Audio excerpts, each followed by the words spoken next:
Hey guys, what's up? This is the Ninja Gamer of Ninja Gaming 101, and today I wanted to share a theory I've had ever since the modern Sonic gameplay was shown.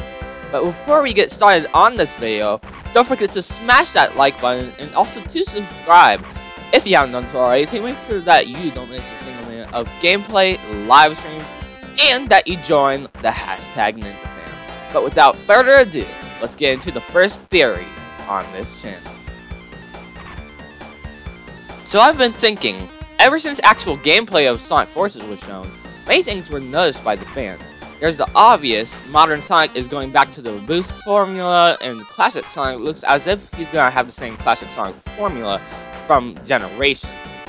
But looking over the footage, we can see something that, at the very least, is abnormal for a typical Sonic game nowadays.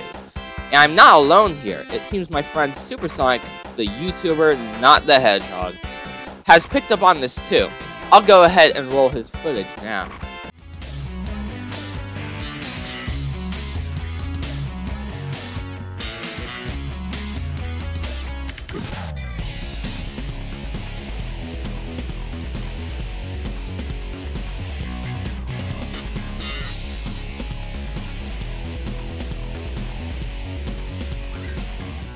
As clearly pointed out, the mechanics shown in both the modern gameplay as well as the classic gameplay with the footage we got earlier this week are very different from the typical Eggman robot. Usually, Eggman's robots are always bright in color, and most of the time they will even resemble his face. But with these new bots, there is no face or color. Although Eggman is obviously the villain here, as stated a million times over on something we like to call the internet, I don't think this is the Eggman we all know and love today. I don't think this is modern Eggman. Now, you may be asking, Ninja, then what Eggman is it? And my dear viewer, I think I have a theory that explains who this is and why. I think that the Eggman that took over 99% of the world in Forces is none other than classic Eggman or Dr.Robotnik himself. Now hear me out. For anyone confused, I'm going to refer to classic Eggman as Robotnik and modern Eggman as just Eggman. You might already be yelling at your screen that Robotnik's robot design is pretty much the same as Eggman's.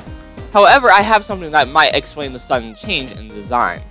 Now, if you remember correctly, you should recall that at the very end of Sonic Generations, Robotnik and Eggman were arguing, and I think something specifically that Robotnik said may give a hint as to why he could be the one that caused all of the devastation of this modern Sonic Forces world.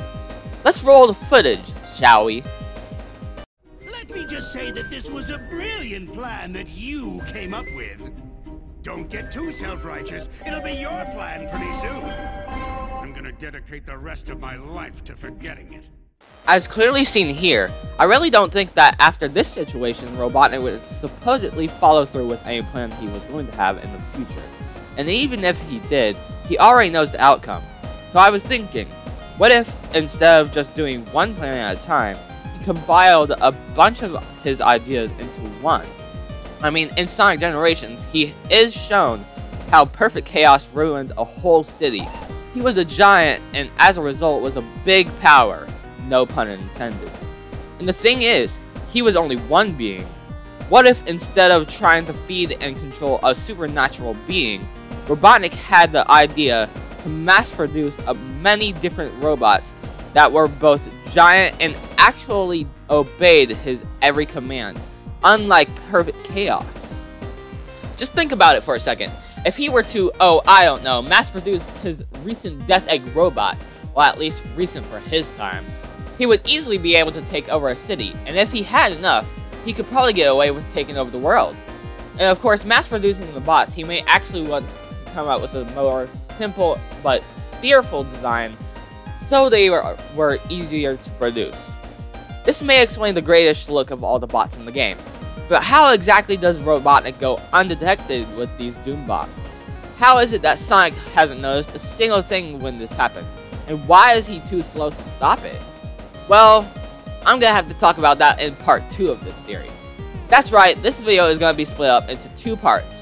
And if you guys are on the edge of your seat to find out how Robotnik took over the world, then be sure to smash that like button to let me know that you need to see more. As if I get enough support on this, I may do this video sooner rather than later. But of course, that's just a theory. A game theory. Thanks for watching. Hey guys, so as you can probably tell, I put a lot of effort into this video. So a like rating would be really appreciated. Also, just one thing right here, the reason why I've been streaming a lot lately is because I was kind of burnt out with doing actual videos, and they take a lot of work for me to make. But I'm finally back, and I think this is finally gonna balance both videos and live streams on the channel from now on. So yeah, I'm back and ready for action. So if you guys liked this video and you want to see more, of course show me with a like and comment down below. And don't forget to tickle that subscribe button to make sure that you don't miss the next episode or any other things that I do on the channel, as I have a lot planned for the channel for the coming months. Specifically the next 3 months, I've planned a lot, so you'll definitely want to subscribe. And I cannot wait to show these to you all. But anyways, thanks for watching again, and I will see you all in the next one. Peace, my ninja fam, and take care.